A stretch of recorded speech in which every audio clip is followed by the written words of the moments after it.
Allez, autre sujet où on a l'impression d'être un peu ridiculisé, sont nos rapports avec l'Algérie. Indiscutablement. On est mené en bateau, on est humilié très régulièrement, évidemment, quand on veut envoyer un ressortissant. Il n'a même pas le temps d'atterrir, qu'il est déjà de retour chez nous. En revanche, on voit que le président Tebboune est reçu comme il se doit chez nos voisins italiens, aujourd'hui par Giorgia Meloni. Quels sont les rapports entre l'Algérie et l'Italie? On voit tout ça avec Corentin Alonso et ça va nous permettre d'ouvrir le débat et de faire le parallèle entre la France et l'Algérie. Corentin Alonso. Accueilli à Rome, le président algérien offre des fleurs à Giorgia Meloni. Comme un symbole, des relations au beau fixe entre les deux pays. La présidente du Conseil des ministres italien en a profité pour réaffirmer ses ambitions énergétiques. L'Italie ambitionne de devenir un hub d'approvisionnement énergétique en Méditerranée, donc une porte d'entrée entre l'énergie produite en Afrique et celle nécessaire en Europe. Des ambitions illustrées par des partenariats entre les deux géants de l'énergie, l'algérien Sonatrach et l'italien Eni. Depuis la guerre en Ukraine, l'Algérie est devenue le premier fournisseur de gaz de l'Italie, comme nous l'explique Alexandre Kateb, économiste spécialiste des pays émergents. De par cette proximité géographique et de ces infrastructures existantes, qui font que le gaz algérien est beaucoup moins cher que le gaz américain ou qatari, qui lui doit être importé par bateau.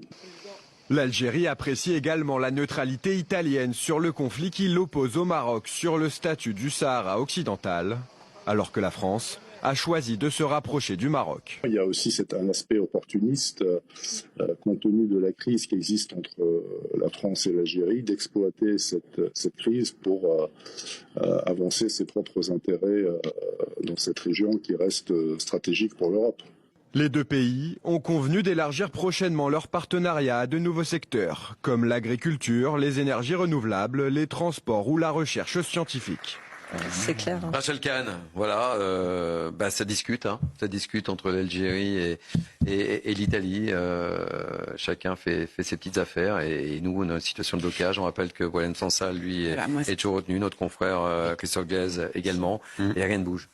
Moi, c'est ça, en fait. C'est vraiment sur l'humain. C'est le fait d'avoir deux de nos ressortissants, alors que notre devise, c'est liberté, égalité, fraternité. Donc, nous avons deux de nos frères qui sont enfermés de manière en violation en fait du droit international, puisqu'on nous assène le droit international en permanence. Donc traitement inhumain et dégradant, violation des droits de la défense, impossibilité que l'avocat juif défende Boualem Sansal, et j'en passe et des meilleurs, et que à la tête de l'État, nous ayons le président de la République et le Quai d'Orsay qui courbent les chines et qui nous disent non mais on est en train de travailler en secret.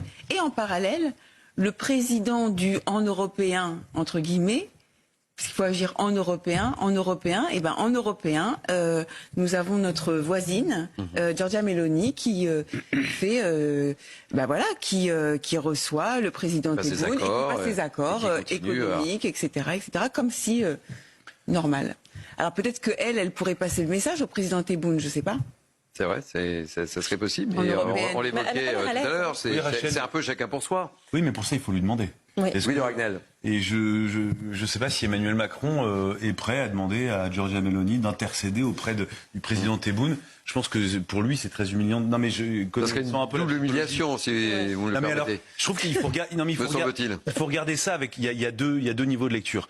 En tant que Français, c'est humiliant, c'est insupportable de voir en réalité cette visite parce que même il y a des ressortissants français. Je pense aussi à Kamel Daoud qui, il y a peu de temps, était invité pour signer des livres en Italie. Il a renoncé à venir à cette séance de dédicace en vertu d'accords d'extradition judiciaire qu'il y a entre l'Algérie et l'Italie, et il craignait de se faire arrêter et d'être remis aux autorités algériennes s'il venait en Italie.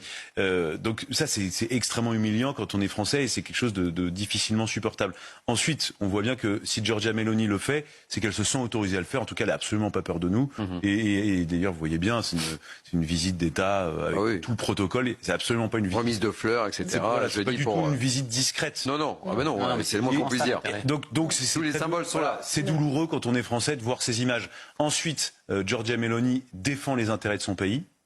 et les intérêts stratégiques de son pays, ça se voit, puisque c'est des accords économiques qui manifestement vont profiter à l'Italie. Et je me dis, nous, ce serait bien qu'on se mette à défendre les intérêts stratégiques de notre pays, plutôt que d'être sans cesse dans la morale et dans la défense d'intérêts qui ne sont pas ceux du pays, pas ceux de la France. Un dernier mot, Bernard Cohen-Adan. Moi, j'attends de voir quand même, on discute, mais on va voir ce qu'on va signer économiquement. Il y a déjà des relations très fortes. Oui, mais là, on est en train d'ajouter de l'eau au moulin de la politique algérienne et de la propagande algérienne en disant que tout va très bien. Et alors, faut peut-être pas en rajouter. Moi, ce que j'attends, c'est ce qui va se passer dans les jours prochains entre l'Italie, mais aussi l'Espagne, qui est très engagée contre la France, d'ailleurs, les intérêts français. Depuis que nous avons signé ce que nous aurions dû faire auparavant, notre reconnaissance du Sahara espagnol vis-à-vis du Maroc. Donc c'est encore de la propagande. Vous l'avez dit, Louis, ça ne rend pas heureux d'être français quand on voit ce type de gifle, parce que c'est une gifle pour la diplomatie française, puisqu'il me paraît qu'il n'y a que la diplomatie maintenant, pas celle du ressentiment ni des bons sentiments.